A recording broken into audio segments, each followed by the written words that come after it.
Pemirsa, kemacetan panjang menuju Pelabuhan Merak, Banten kembali terjadi seperti arus mudik pada tahun 2022. Banyak pemudik yang mengaku menghabiskan waktu hingga 12 jam untuk mengantre. Sebenarnya apa pemirsa yang terjadi penyebab dari arus mudik ini menambah kemacetan yang cukup panjang? Dan untuk membahasnya kami sudah bersama dengan Corporate Secretary PT ASDP Indonesia Ferry, Selvi Arifin. Selamat sore, Bu Selvi. Selamat sore Mas Kevin. Baik, Ibu, ini kalau lihat situasi terkini begitu ya di ASDP Pelabuhan Merak, update-nya sore ini seperti apa? Oke, baik. Untuk sore ini saya laporkan di Merak semua kendaraan sudah masuk ke pelabuhan, jadi sudah tidak ada lagi antrian di luar pelabuhan. Kemudian saya juga ingin melaporkan bahwa dalam kurun waktu 24 jam pada tanggal 7 April kemarin, ini kami mencatat ada sejumlah penumpang yang menyeberang dari Pulau Jawa ke Sumatera itu sejumlah 167.701 penumpang, sementara kendaraan ada sebanyak 42.145 unit kendaraan yang menyeberang dalam kurun waktu 24 jam. Dan boleh saya nyatakan bahwa jumlah ini adalah jumlah yang tertinggi selama ASDP beroperasi. Jadi memang ini adalah dalam sejarahnya juga tertinggi dalam kurun waktu 1 hari gitu Mas. Demikian Mas Kevin. Oke, kan kemarin Bu Selvi ini sempat viral begitu ya di beragam media, di media sosial maupun juga di media massa. Ini ada pemudik yang mengantre sampai 12 jam begitu Bu. Datang atau berangkat dari subuh begitu setelah sahur, kemudian untuk sampai di Pelabuhan Merak ini mengantre juga di tol Jakarta Merak. Ini seperti apa sebenarnya terjadi Bu? Oke, baik. Pertama yang terjadi memang ini adalah antrian ya Mas, jadi bukan macet gitu ya. Antrian semua memang kan yang berbeda dengan ASDP dan juga jalan tol itu adalah kalau jalan tol kan dia sifatnya flowing, jadi kendaraan datang beli tiket langsung jalan terus gitu ya. Sementara kalau di ferry penyeberangan kita sifatnya batching atau per batch gitu ya. Jadi ketika mobil sampai di pelabuhan maka dia akan diangkut dengan kapal yang terpasang di 7 dermaga kami, kemudian dia per batch itu akan berangkat, nanti kemudian batch kedua baru masuk berangkat lagi. Jadi sistem penyeberangan itu seperti itu. Nah kemarin yang terjadi adalah yang pertama, kalau tadi Mas Kevin juga bilang bahwa ini mengulang kejadian tahun 2022. Nah ini benar sekali, kenapa? Karena memang salah satu permasalahannya adalah pengguna jasa banyak datang belum bertiket gitu ya Mas ya. Kalau Mas Kevin mungkin pernah ingat tahun 2022, itu yang bertiket hanya sekitar 10% di bawah 10% gitu yang bertiket. Jadi 90% itu tidak bertiket gitu. Nah tahun ini terulang kembali, berdasarkan catatan kami itu ada 32% yang belum bertiket. Itu kalau di jumlahnya ada sekitar 19.700 pengguna jasa yang datang tanpa tiket gitu ya. Kemudian apa yang terjadi ketika mereka datang tanpa tiket? Jadi ketika kami kemarin mengumumkan bahwa tiket tertanggal 7 dan 8 sudah habis, mereka kemudian tetap nekat datang ke pelabuhan tanpa tiket gitu, seperti itu. Akhirnya coba bayangkan Mas Kevin, kalau misalnya kita di jalan tol, di depan kendaraan di paling ujung di loket dia mungkin saldonya kurang gitu kan, ketika terjadi itu maka pelayanan ke belakangnya kan akan terganggu. Nah ini mirip juga dengan seperti itu di pelabuhan penyeberangan, ketika di depan itu ada kendaraan-kendaraan yang tidak memiliki tiket, maka itu akan sangat mengganggu pelayanan gitu. Jadi pertama itu yang terjadi gitu ya, ketika pengguna jasa tidak bertiket, kemudian akhirnya mereka harus kita kanalisasi, harus kita alihkan ke area penampungan untuk akhirnya kita alihkan ke Ciwandan. Kita kemarin menawarkan beberapa kendaraan itu kita alihkan ke Ciwandan, seperti itu. Itu pun juga sebenarnya adalah diskresi dari Kapolda, karena memang sebenarnya Ciwandan itu hanya dialokasikan untuk kendaraan roda 2. Seperti itu Mas. Nah, tadi Mas Kevin juga sempat bilang bahwa antrinya panjang gitu ya. Nah antrian ini kadang-kadang mereka antrian ini mungkin dihitung itu dari dalam perjalanan. Jadi ketika mereka sampai di tol mereka nunggu gitu ya. Nah sebenarnya kalau kami SLA kami kan adalah waktu tunggu kendaraan ketika dia sudah masuk dalam pelabuhan sampai dengan dia naik gitu ya. Nah kalau misalnya saja semua orang yang datang dengan pertama sudah bertiket gitu ya, kemudian dia tidak datang itu sesuai dengan tiket yang dibeli gitu. Nah itu sebenarnya waktu tunggunya sangat bisa dikelola gitu ya.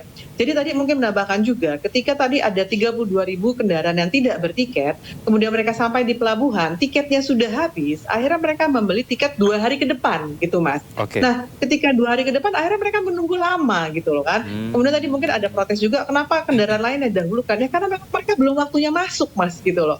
Jadi Oke. mungkin itu dulu Mas yang bisa saya sampaikan Mas. Oke, baik. Berarti sebenarnya banyak sekali ya Bu ya untuk masyarakat atau pemudik yang tidak memiliki tiket begitu ya. Jadi memang ditampung sementara di pelabuhan Ciwandan ya tadi Ibu Ada katakan. area penampungan. Area penampungan Ciwandan selama 2 hari tadi di sana. Lalu apa yang mereka lakukan di sana Bu? Menunggu saja atau apakah ada penanganan juga dari pihak ASDP? Gini Mas, bukan akhirnya mereka menunggu 2 hari, enggak ya. Jadi gini, Oke.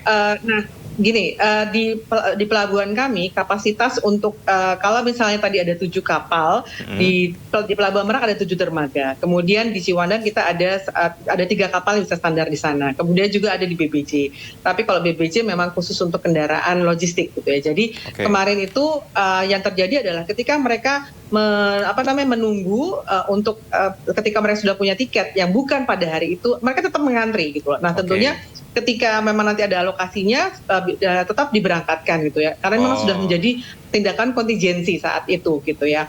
Nah tapi tentunya akhirnya waktu tunggunya menjadi lama gitu kan Mas Kevin gitu ya, karena kan kapasitas kami dalam satu hari itu misalnya hanya sekitar 25.000 sampai 30.000 gitu ya. Itu adalah jumlah yang bisa kita jumlah terhitung kendaraan di atas kapal, kemudian juga kendaraan yang berada di dalam pelabuhan. Itulah sebenarnya kondisi daya tampungnya ferry penyeberangan gitu. Nah, ketika berlebih akhirnya kan keluar kan Mas gitu sampai ke antrian tol gitu lah. Itulah makanya kelebihan kendaraan yang belum memiliki tiket itu bercampur dengan sudah punya tiket, akhirnya karena sudah berada di lokasi akhirnya ada diskresi di mana kami juga harus mengakomodir itu gitu. Tapi sangat mengganggu gitu kan. Jadi dan akhirnya tadi masa tunggunya menjadi sangat lama gitu Mas. Oke, berarti alihkan ke penampungan sementara di Pelabuhan Ciwandan. Tapi sejauh ini Bu Selvi, dari 32.000 kendaraan ini yang tidak memiliki tiket yang Anda sampaikan tadi, apakah ada yang diputar balik atau dipulangkan karena sama sekali tidak bisa untuk melakukan penyeberangan? Kalau dipulangkan nggak ada ya Mas, tapi mereka diminta untuk menunggu sampai mereka sudah bisa masuk ke dalam pelabuhan gitu. Cuma memang kemarin itu kembali lagi pada saat kondisi force major gitu, pada saat kontingensi kita ada melakukan beberapa adjustment gitu sehingga akhirnya bisa mengakomodir pelanggan walaupun memang mereka harus menunggu lama. Oke, baik. Bu Selvi, kita akan tahan sejenak dialognya karena kita akan mendengarkan sama-sama ada laporan dari rekan NTMC Polri ini. Ada Bribtu Audi langsung dari Pelabuhan Merak berikut ini.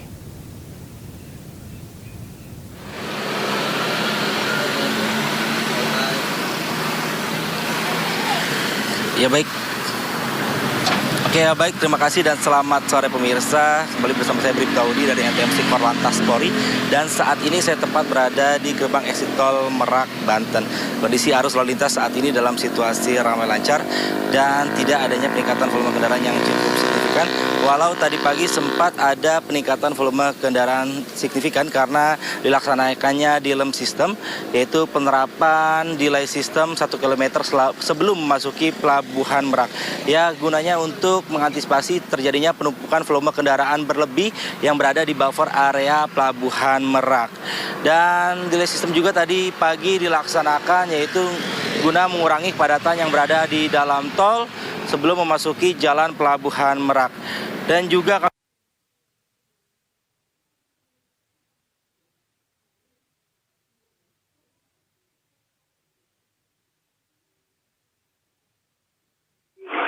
pada arus mudik pada kali ini yaitu diprediksi pada hari ini, tetapi pada sore ini terlihat dalam situasi ramai lancar.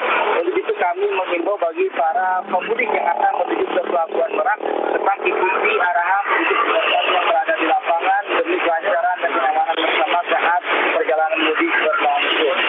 Dan kami informasi dan juga bahwa jika terjadi kepadatan yang cukup signifikan lagi pada hari ini maupun nanti malam di kawasan Pelabuhan Merak, maka penerapan delay system pun juga akan dilakukan di jalan tol, tepatnya di rest area KM 43 dan juga 68. Ini bertujuan untuk berjenjang, maksud kami tidak adanya penumpukan yang berlebih di tol sebelum keluar exit tol Merak maupun yang berada di buffer area Jakarta. Dan juga kami ingatkan bagi para pemudik agar terus memantau perkembangan dan peraturan terkait melalui media online guna memperlancar arus mudik selama momen Lebaran 2024 atau 1445 Hijriah. Serta agar selalu cek kembali kondisi Anda dalam keadaan prima, dan jika dirasa lelah silakan beristirahat di tempat area yang telah disediakan atau di tempat pos pantau polisi yang berada di setiap jalur mudik ini. Dan bagi Anda yang ingin mendapatkan informasi arus lalu lintas selengkapnya, Anda dapat menghubungi call center kami di 1500669 atau melalui SMS center di 9119. Mudik ceria penuh makna. Yang Bribtu Audi melaporkan langsung dari kawasan exit tol Gerbang Merak, Banten. Kita kembali ke studio, silakan. Baik, terima kasih Bribtu Audi atas laporannya langsung dari Gerbang Tol Merak, Banten. Selamat kembali bertugas, salam presisi. Dan pemirsa, kita akan melanjutkan dialog kita bersama dengan pihak ASDP Indonesia Ferry. Masih ada Bu Selvi. Bu Selvi masih bersama saya ya, Bu? Masih, Mas. Oke, baik. Bu, tadi ada laporan dari rekan kita NTMC yang menyatakan bahwa memang ini sudah mulai lancar begitu ya di gerbang tol Merak dan juga menuju ke pelabuhan. Tapi Bu, pertanyaannya terkait dengan antisipasi ini yang dilakukan dari pihak ASDP terkait dengan delaying system atau mengatur antrean masuk ke dermaga. Pada saat kemarin terjadi antrean kendaraan cukup panjang, apakah sistem yang diberlakukan delaying system ini apakah tidak efektif dilakukan atau seperti apa, Bu, sebenarnya?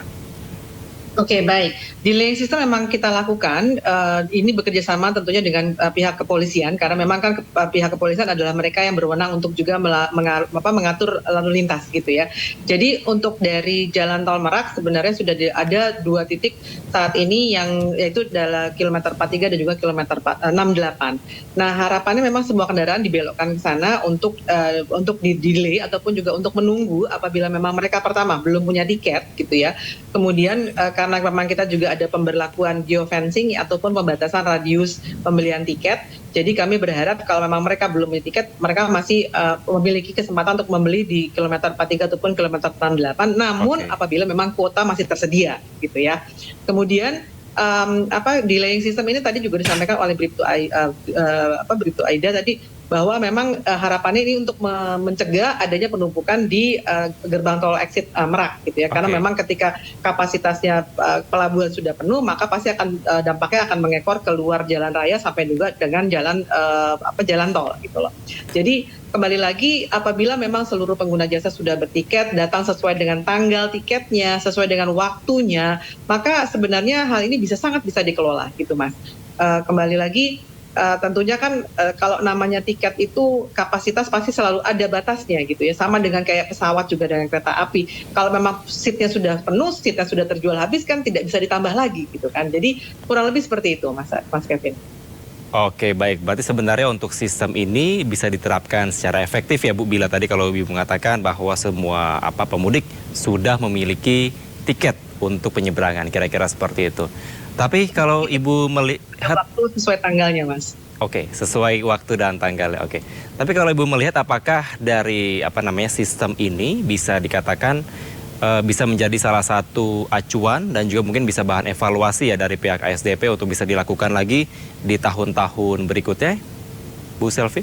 Ini baik, kalau terkait dengan evaluasi, tentu tadi delaying system adalah salah satu dari sukses faktor kelancaran angkutan Lebaran gitu ya.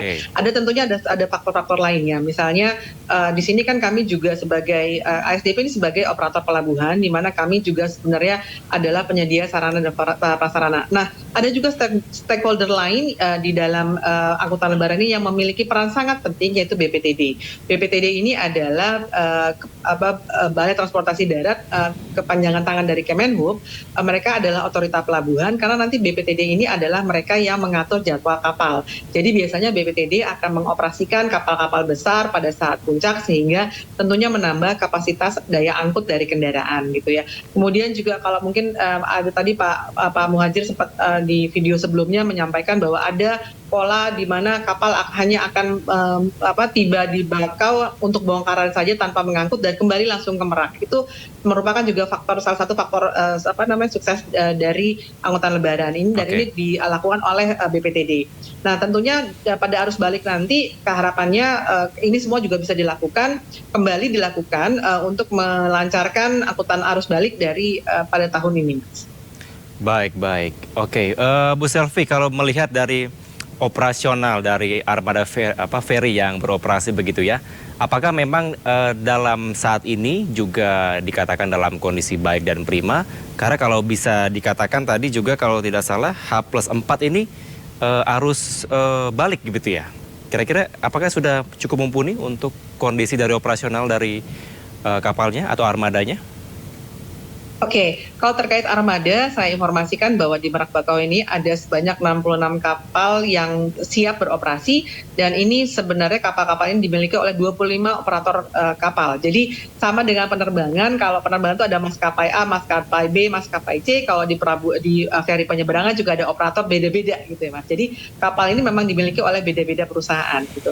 Nah, tapi ada di Merak Bakau ini ada sebanyak 66 kapal yang siap beroperasi. Nah, penggunaan kapal ini juga dioperasikannya memang benar-benar tergantung pada kondisi di lapangan, melihat dinamika jumlah pemudik yang akan datang ke pelabuhan gitu ya. So, untuk memberikan informasi kemarin per tanggal 7 ada sebanyak 47 kapal yang dioperasikan padahal sebelumnya hanya 40 kapal. Jadi memang dioperasikannya jumlahnya berapa memang benar-benar tergantung pada kondisi dinamika di lapangan. Seperti itu Mas. Baik, berarti ada sekitar 66 kapal dengan 25 operator kapal yang siap kira-kira begitu ya untuk bisa mengantisipasi adanya arus balik nanti.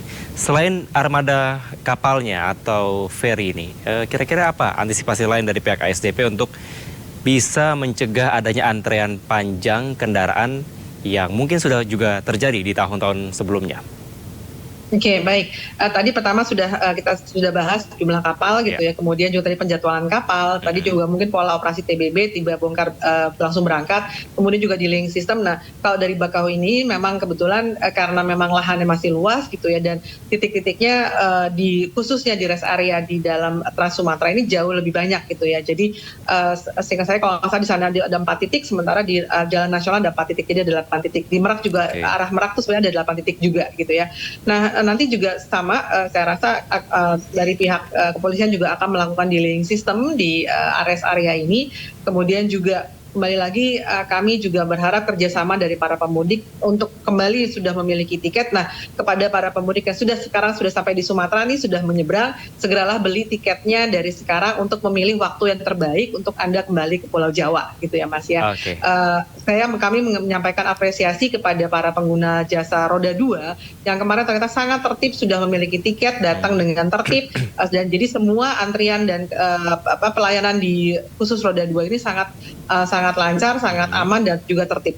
Demikian Mas.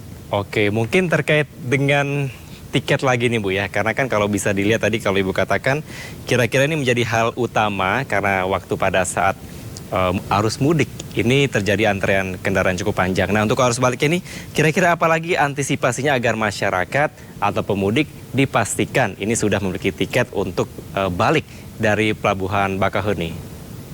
Oke, tentunya kami juga sudah melakukan serangkaian sosialisasi dan kami juga terima kasih sudah diundang Sindo News. Kami harapkan ini juga menjadi bagian dari sosialisasi bahwa memang kembali mengingatkan para pemudik untuk belilah tiket jauh-jauh hari, dan datang ke pelabuhan setelah memiliki tiket. Kemudian juga cek kembali Anda beli tiketnya tanggal berapa, datanglah pada sesuai tanggalnya gitu ya. Juga dilihat waktunya, dibaca kembali tiketnya karena di dalam tiket sudah tertera waktu kapan Anda bisa masuk ke dalam pelabuhan gitu gitu ya. Itu juga menjadi krusial. Dan kemudian tentunya saya juga menyampaikan bahwa saya rasa di moda transportasi di dunia manapun pada saat puncak pasti akan terjadi antrian gitu ya. Cuma memang yang kita harapkan antrian ini bisa berlaku tertib, aman dan lancar. Saya rasa itu adalah harapan semua orang, jadi sekembali kami mohon kerjasamanya kepada para pemudik, belilah tiket jauh-jauh hari, datanglah ke pelabuhan setelah memiliki tiket sesuai waktunya. Demikian Mas Kevin. Oke, Bu Selvi, mungkin juga prediksi begitu ya dari ASDP sendiri, kira-kira untuk arus balik nanti apakah jumlahnya akan lebih meningkat dengan arus mudik? Karena kalau seperti di tahun-tahun sebelumnya kalau lebaran begitu ya, maka untuk arus baliknya ini banyak keluarga atau keluarga yang juga turut membawa saudara-saudara mereka untuk balik. Tentunya ini juga akan menambah banyaknya pemudik yang akan balik begitu ke area Jakarta. Seperti apa prediksi dari SDP? Oke, kalau dari prediksi, sesuai prediksi kami juga sesuai dengan prediksi dari Kemenhub bahwa akan memang terjadi kenaikan sekitar untuk kendaraan sekitar 15% dan pengguna penumpang itu orangnya ada sekitar 14% gitu ya. Nah kalau mungkin itu yang akan terjadi, jadi memang angkanya kurang lebih kenaikannya sama, kurang lebih seperti itu. Tapi memang kan apakah mereka akan tetap stay di Pulau Jawa, nah itu kita nggak tahu ya masih apakah setelah datang kemudian balik lagi, ya itu yang kami tidak tahu. Tapi secara angka persentase kurang lebih 14 sampai dengan 15% yang kami prediksi. Oke, 14-15%, tapi dari pihak ASDP siap ya Bu ya untuk menampung para pemudik yang akan balik ke arah Jabodetabek, kira-kira seperti itu? Ya. Oke, Bu Selvi terakhir, kira-kira apa harapannya dan juga saran secara sederhana begitu ya untuk para pemudik yang akan kembali atau menggunakan pelabuhan Bakaheni untuk bisa kembali ke ibu kota, seperti apa? Oke, baik, saran dari saya, kembali lagi saya tidak bosan-bosan mengingatkan bahwa Anda belilah tiket jauh-jauh hari sebelum sampai di pelabuhan, pastikan Anda sudah bertiket, kemudian datanglah sesuai dengan tanggalnya, sesuai dengan waktunya, kemudian juga pastikan bahwa kendaraan Anda dalam keadaan prima, kemudian pengemudi juga dalam keadaan sehat, gitu, supaya semua ini bisa memberikan pengalaman mudik yang aman, kemudian ceria dan juga penuh makna. Oke, baik. Terima kasih Ibu Selvi Arifin selaku Corporate Secretary PT ASDP Indonesia Ferry telah bergabung bersama kami di Sindo Sore. Sehat selalu Ibu Selvi. Terima kasih Mas, selamat sore, sehat selalu.